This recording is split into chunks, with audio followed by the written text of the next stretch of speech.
بسم اللہ الرحمن الرحیم۔ السلام علیکم ڈیئر ویورس، امید ہے کہ آپ سب لوگ خیریت سے ہوں گے۔ آج آپ کے ساتھ ایل ایل بی کورس کا جو ٹاپک ہم کور کرنے جا رہے ہیں، یہ سیلز آف گڈ ایکٹ کے تحت ہے۔ اس کے اندر ہم جو آج کا سوال ہے، اس میں دو چیزیں جو ہیں وہ نمایاں طور پہ اس میں واضح ہیں۔ ایک ایگریمنٹ ٹو سیل اور دوسرا ہے کانٹریکٹ آف سیل۔ ان دونوں میں قانونی طور پہ فرق موجود ہوتا ہے۔ میں نے اس ویڈیو کی جو ڈسکرپشن ہے اس کے اندر اس کی سمری جو ہے وہ میں نے کر دی ہے، پیسٹ کر دی ہے، تاکہ آپ کو اگر اس کویشچن کو ریوائز کرنا پڑے یا دوبارہ آپ کو اس کو لکھنا ہو تو آپ کے لیے آسانی ہو جائے اور آپ مین پوائنٹس جو ہیں وہ آسانی سے یاد کر سکیں۔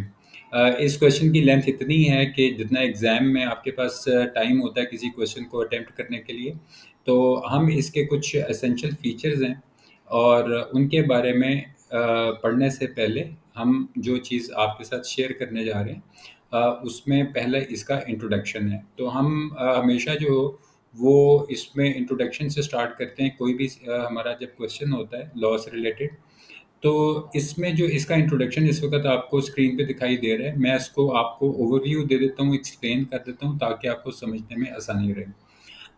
عام طور پہ جس وقت ہم کوئی کانٹریکٹ پرائس کی بات کر رہے ہیں تو اس کے اندر اگر ملکیت، ٹھیک ہے، ایک شخص سے دوسرے شخص کو ٹرانسفر ہو رہی ہے، ٹھیک ہے، تو ہم اس کو سیل کہتے ہیں، ٹھیک ہے۔ ویسے اس کو بیک کہا جاتا ہے اردو میں، لیکن اگر اونرشپ جو ہے وہ سیلر سے بائر کو ٹرانسفر ہو جاتی ہے اور اس کے اگینسٹ کوئی کنسیڈریشن لی جاتی ہے، جیسے ہم کانٹریکٹ ایکٹ میں پڑھ چکے ہیں، تو سیلز آف گڈ ایکٹ میں ہم ایسی چیز کو سیل کہتے ہیں۔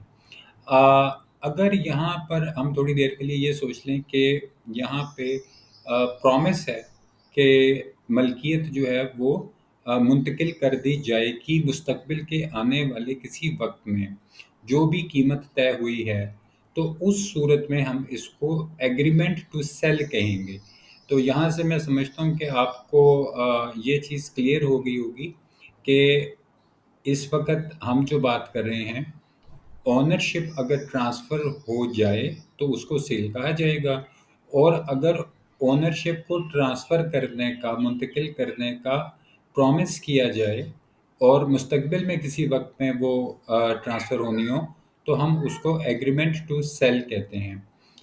یہ چیز آپ نے انٹروڈکشن میں لکھ دینی ہے۔ اس کے بعد ہم جو چیز آپ کے ساتھ پہلے شیئر کر لیں، اس کے اندر اس کا ڈیفینیشن ہے، اس وقت جو اسکرین پہ آپ کے سامنے ہے، کہ سچ contract when seller transfer or agrees to transfer the property or the goods to the buyer for the price is called a contract of sale, and agreement to sell does not create any right in immovable property. immovable سے مراد ہوتی ہے غیر منقولہ جائیداد۔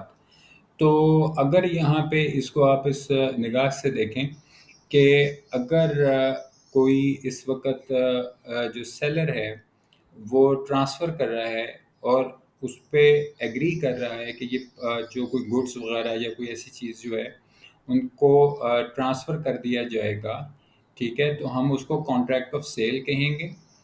جبکہ agreement کی صورت میں جو ہے کوئی لیگل رائٹ جو ہے وہ کریٹ نہیں ہوتا۔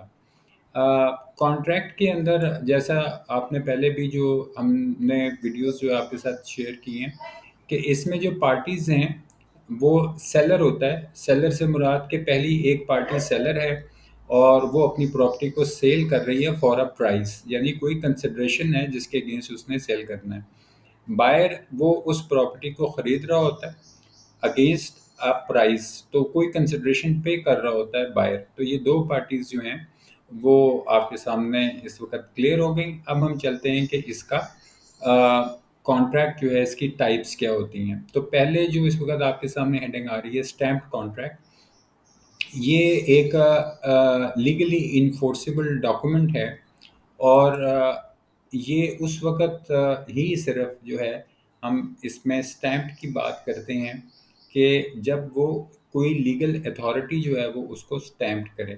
The stamp shows that parties agree to legal action if something happened unlawful.